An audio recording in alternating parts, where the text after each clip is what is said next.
Have you ever looked into your garden and thought, where did all the worms go? It's not just your imagination and it's not just nature.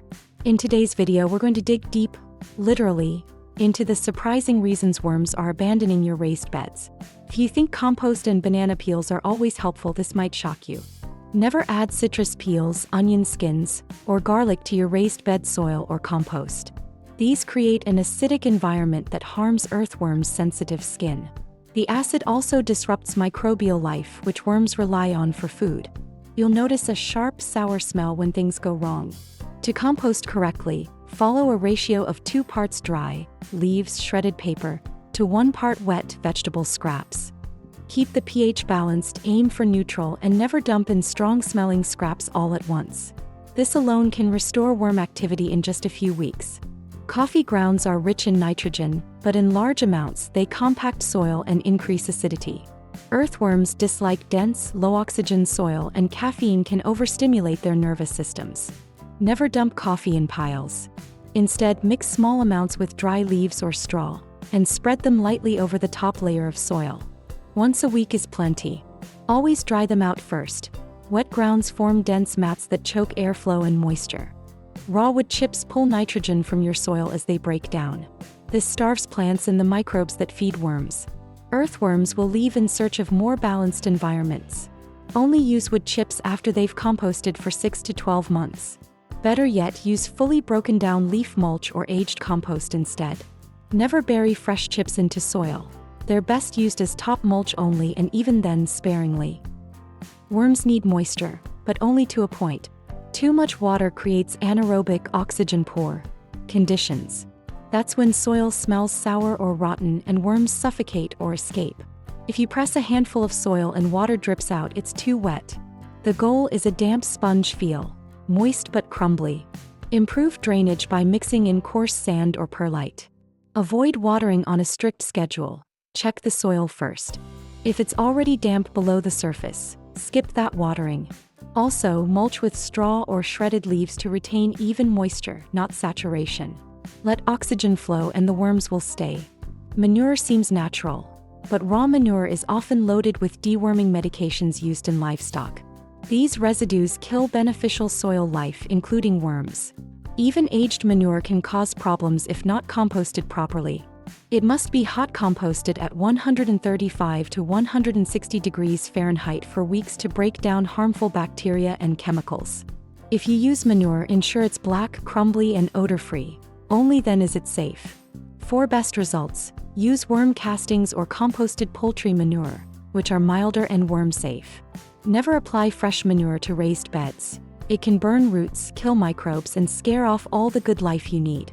Recycled dishwater or gray water might sound eco-friendly, but if it contains dish soap, bleach, or antibacterial agents, it's toxic to worms. These chemicals break down the microbial network in your soil and can burn the delicate bodies of worms. If you plan to reuse water, only use biodegradable, unscented, phosphate-free soap. Let it cool and filter it through gravel or straw before applying. Never use water from laundry machines, as even eco-detergents often contain residue that builds up in soil. Safe gray water use requires filtering and careful monitoring. When in doubt, use rainwater or tap, not rinse water. Wood ash is alkaline. When spread in large amounts, it can push soil pH above 8, killing off acidic-loving microbes and forcing worms to flee. A light sprinkle might not hurt, but anything more can sterilize the bed. If your soil is already neutral or alkaline, test it. Adding ash is a mistake. Never mix fireplace ash directly into compost or moist soil. If you must use it, apply no more than 1 cup per square yard, once a year. Mix it thoroughly and only in beds with low pH. Otherwise, use crushed eggshells for calcium without the alkaline risk. Biodegradable bags, synthetic weed barriers, and even some cheap compost bags shed microplastics. These build up in your soil and interfere with microbial life. Studies show microplastics reduce worm reproduction and cause behavioral changes. Even if the soil looks healthy, it's quietly becoming sterile. Avoid compostable plastics unless they are certified home compostable. Instead, use cardboard, newspaper, black and white ink only, and natural fabrics like jute. Inspect your compost sources, especially store-bought blends. If they smell artificial or include synthetic fibers, they're not worm-friendly. Worms are sensitive to even invisible threats. Keep it clean, keep it simple. Using old fence wood or painted boards in raised beds is a common DIY trick, but it's dangerous. Anything painted before 1978 likely contains lead. Pressure-treated lumber from before the 2000s often contains arsenic. These toxins leach into soil, especially when moist, and make it toxic for worms and plants alike. Even newer pressure-treated wood can release copper and other harmful preservatives. Use untreated cedar, redwood, or pine, sealed with food-safe oils if needed. Or line the inner edges of your bed with thick landscape fabric to create a barrier. Healthy worms don't live next to poison lumber. Ever. If your bed looks like cracked concrete in summer, worms won't survive there. Worms need a consistently moist environment. Dry soil heats quickly, compresses, and leaves no food or shelter. Remedy this with deep watering and mulch, especially shredded leaves or straw.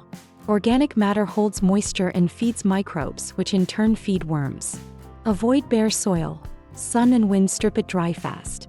Water deeply, less often, and always follow with a mulch layer. Build your beds like forests, covered, protected, and living. Within weeks, earthworms will return, tunneling deep into the cool, moist earth. Clay soil is dense, sticky, and poorly aerated, deadly for earthworms. It compacts tightly, leaving no room for air or movement.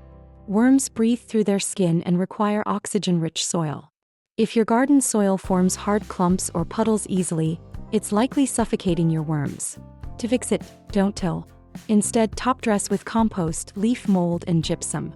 Use a broad fork or garden fork to loosen soil layers gently without destroying existing structure. Over time, this encourages natural channels and airflow. Never walk on raised beds. Add organic matter consistently, and within a season or two, worms will begin to thrive again. Pesticides don't just kill pests. They disrupt entire soil ecosystems. Even organic sprays like neem, pyrethrin, or insecticidal soap can be harmful in excess. These substances linger in the topsoil where worms feed and breathe. Worse, granular insecticides seep deep, affecting eggs and juveniles. If your garden relies on sprays, reduce usage dramatically. Instead, use companion planting like marigolds or basil to deter pests, floating row covers, or manual removal. Spot treat only when needed, and always early in the morning or late evening when beneficial insects and worms are least active. Restore balance naturally. Worms return when the soil stops feeling hostile. A common mistake: soil that's clean, but lifeless. Sterile potting mixes or heavily fertilized soils may have nutrients but lack organic matter. Earthworms don't feed on fertilizers. They eat decaying plant material and microbe-rich humus. If there's nothing to digest, they'll go elsewhere. To fix this, stop relying on store-bought soil. Blend in shredded leaves, grass clippings, aged compost, or partially broken down food scraps, without the problem items like citrus or onion. Apply in thin layers and water lightly. This feeds microbes, which feed worms. Rebuild the food web and the worms will do the rest, tilling, fertilizing, and thriving. Tilling might seem like it fluffs up the soil, but it actually destroys delicate structures built by worms and microbes. Their tunnels are not random. They're efficient highways for air, water, and nutrients. Tilling shreds worms, scatters eggs, and breaks fungal networks that support long-term soil health. Avoid mechanical tillers in raised beds. Instead, top dress with compost. Use a broad fork for deep loosening and mulch regularly. Let biology do the hard work. Over time, soil will self-structure, loose, fertile, and full of life. No worm wants to rebuild its tunnels every spring. Leave their home intact and they'll stay for good. If your soil only contains one type of organic material, like pure compost or peat, it lacks the diversity worms need. A healthy worm environment mimics a forest floor. Varied textures, moisture levels, and food types. Monoculture soil leads to poor microbial variety and worms follow the microbes. Build diversity by layering. Compost, mulch, leaves, shredded bark, aged manure. Rotate crops. Plant cover crops like clover or buckwheat in off-seasons, and let roots decompose in place. Every layer adds life. Worms don't just want moisture, they want a full menu. Give it to them and your garden becomes a living ecosystem. So now you know, what seems harmless can turn your soil into a dead zone. Earthworms don't just need dirt, they need balance, diversity, and care. Avoid these mistakes, build your soil right, and the worms will return. And when they do, they'll rebuild your garden from the ground up. Thanks for watching, and happy growing. N becomes a living ecosystem.